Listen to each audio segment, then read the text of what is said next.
नमस्कार दोस्तों, सुविद्या चैनल में आप सभी का हार्दिक स्वागत है। आज हम बात कर रहे हैं class 10th biology life processes chapter के अंदर transportation in humans.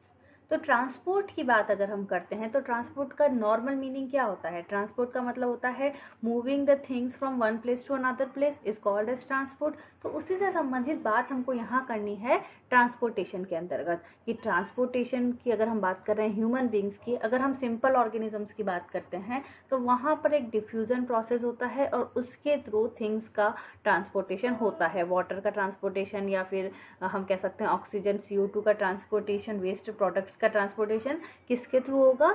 Diffusion process के थ्रू हो सकता है if the organism is simpler.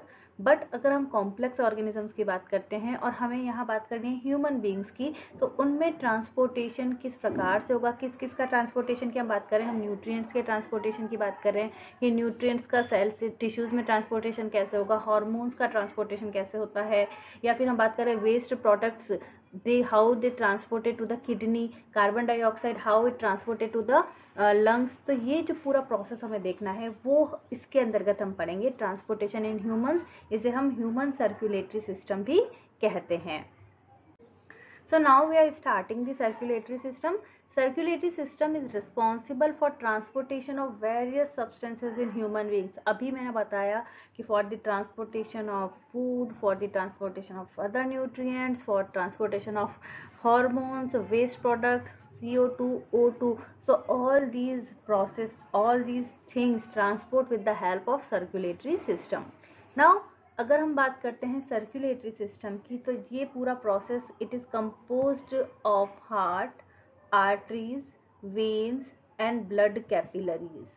आपको अगर सर्कुलेटरी सिस्टम के बारे में डिटेल में स्टडी करनी है तो इससे पहले हमें स्टडी करनी पड़ेगी इन 4 मेजर कंपोनेंट्स जो कि सर्कुलेटरी सिस्टम से रिलेटेड हैं: heart, arteries, veins and blood capillaries.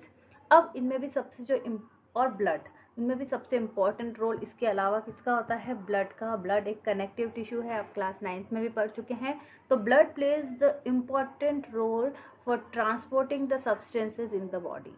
तो सबसे जो इम्पॉर्टेंट रोल आप कह सकते हो that is that particular fluid which is blood, जो कि रेड कलर का ब्लड ह्यूमन बींग्स में प्रेजेंट होता है। So that is the most important part of circulatory system. So हमें सर्कुलेटरी सिस्टम, इसके अलावा एक लिम्फेटिक सिस्टम भी हमें स्टडी करनी है। We have to study about blood circulatory system as well as lymphatic circulatory system. तो ब्लड, हार्ट, आर्टरीज, वेन्स और ब्लड कैपिलरीज, ये हम पढ़ेंगे ब्लड सर्कुलेटरी सिस्टम के अंतर्गत। तो सबसे पहले हम बात करते हैं ब्लड की। Blood is essential to life, it flows in our body. Blood is a type of connective tissue and it is composed of plasma, blood cells and platelets. Blood plasma की अगर हम बात करते हैं तो ब्लड प्लाज्मा जो है वो येलोइश कलर का फ्लूइड होता है। It is composed of water, mostly it is composed of water. Blood plasma forms matrix of blood, जितना भी लिक्विड पोर्शन है ब्लड का जिसके अंतर्गत सारी ब्लड सेल्स और प्लेटलेट्स तैरते रहते हैं, वो पोर्शन होता है ब्लड प्लाज्मा का। Second is blood cells. Blood cells 2 प्रकार की होती हैं, व्हाइट ब्लड सेल्स और red blood cells. White blood cells are called as leucocytes and red blood cells are called as erythrocyte. So red blood cells जो है उनका colour red होता है। क्यों रेड होता है? क्योंकि एक पिगमेंट प्रेजेंट होता है इसमें जो कि है haemoglobin. So due to the presence of pigment hemoglobin, it readily combined with oxygen or and carbon dioxide, and it is useful to transport the oxygen, okay, and sometimes it also transport the carbon dioxide also. White blood cells की अगर हम बात कर सकते हैं तो इसका colour होता है pale white colour and they play important role for our immunity. Okay, बहुत इंपॉर्टेंट बात है, they play important role in our immunity. And third is platelets. Platelets are called as thrombocytes and blood clotting के लिए या blood coagulation जो है process होता है कि अगर कोई इंजरी हुई है तो थोड़ी देर में खून का थक्का जम जाता है, ठीक है, खून का हम कहते हैं कि थोड़ी देर में ब्लड ब्लीडिंग होनी जो है वो रुक जाती है। वो क्यों रुकती है? Due to the presence of platelet. So blood coagulation is a defense mechanism which prevent excess loss of blood in case of any injury. So that is the 3 major parts, components of blood. First is plasma, second is blood cells, and third is platelets. You can see the diagram. In diagram you can see the plasma, that is the pale yellow fluid which is present. Then white blood cells, you can see the structure of white blood cells. Now the red blood cells का आप structure भी देख सकते हैं. And these are platelets. Okay, so all are the components of blood. अब blood ऐसा नहीं है कि बॉडी में इसी तरीके से एकदम से विदाउट ट्यूब्स या वेसल्स के नहीं बहता है. It is present inside some tubes and these vessels are called as blood vessels. तो आगे हम उनकी बात करेंगे, लेकिन उससे पहले ज़रूरी है देखना कि और ब्लड के कंप्लीट फंक्शंस हमें पता होना चाहिए कि what is the main role, functions and sub functions of blood. So if we are talking about functions of blood, पहला फंक्शन हो जाएगा blood transport oxygen from lungs to body and carbon dioxide from body to the lungs.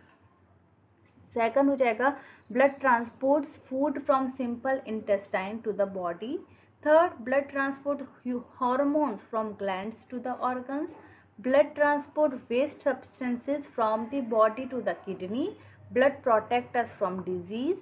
Blood maintains body temperature to 37 degrees centigrade. So these are the major functions of blood. Now next is blood vessels. So these are the vessels in which blood circulates. Blood vessels are of three types: arteries, veins and capillaries. Arteries और veins के बारे में अगर हम देखते हैं तो arteries carry blood from heart to the different organs and veins carry blood from different organs to the heart. That is the main major difference between arteries and veins, कि arteries जो हैं वो blood को heart से different organs तक transport करेंगी, लेकिन veins का काम क्या होता है कि blood from different organ to heart.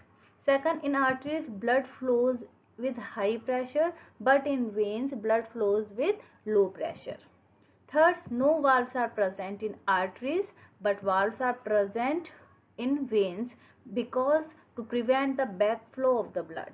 Okay, now these are thick walled vessels. Arteries are thick walled vessels, but veins are thin walled vessels. Walls of arteries are elastic in nature. Walls of veins are non-elastic in nature. Arteries are present generally deep in body, but veins are present deep as well as on the surface of body. So these are the major 6 or 7 differences between arteries and veins. Major अगर आपको definition के हिसाब से पता है तो आपको ये याद रखना है कि arteries carry blood from heart to different body parts, but veins carry blood from different organs to the heart.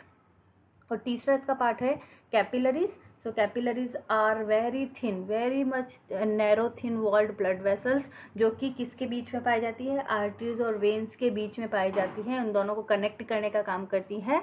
So these are the narrow thin walled blood vessels between arteries and veins through which small molecules, gases can easily diffuse, and thus they are responsible for exchange of gases, food particles between blood and body parts.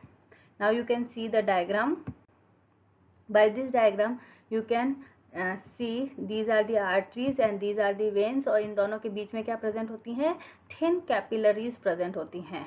Okay, so you can understand the whole vessels by this diagram. In this arteries, veins as well as capillaries are shown.